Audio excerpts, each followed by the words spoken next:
took the graveyard shift because I liked the quiet. I was wrong to think a place designed for convenience could be quiet at 3 a.m. It was a Tuesday pouring rain when a man walked in. He didn't wear a raincoat, yet he was bone dry. He was tall, with limbs that seemed to bend in places arms shouldn't. His face was badly burned, and he had a really weird look.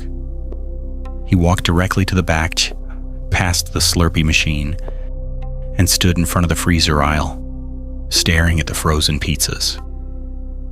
"Need help finding something?" I called out from behind the counter, my voice sounding thin. He didn't turn, he just continued to stare into the frosted glass.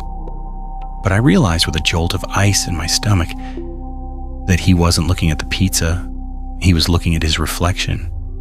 Except in the glass, his reflection was smiling, a wide, inhuman, razor-sharp smile. But the man in the aisle wasn't moving a muscle. I stood up after Regula grabbing the spray bottle of cleaner, ready to tell him to leave. Suddenly, the fluorescent lights flickered violently, plunging the store into red emergency lighting. Odd, then darkness, and then back to buzzing white. The man was gone. "Just tired," I muttered, shaking. Graveyard shift hallucinations.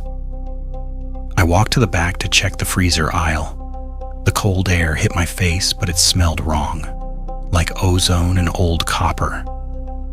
As I reached the back, I noticed all the freezers were wide open. I grabbed the handle and slammed the freezer door shut. For a split second, I saw the man's reflection in the glass, staring back at me with that jagged, terrifying smile, as if he were laughing at my fear. I spun around, heart racing, but the aisle was empty. There was no one there. Suddenly, a sharp tap, tap, tap echoed from the glass behind me. I slowly turned back, my breath hitching in my throat.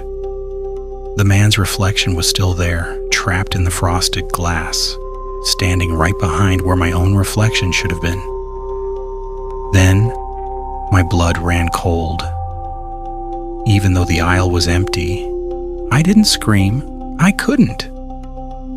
Suddenly, footprints began appearing on the floor, one after another, stepping out from the freezer and moving directly toward me. I just ran.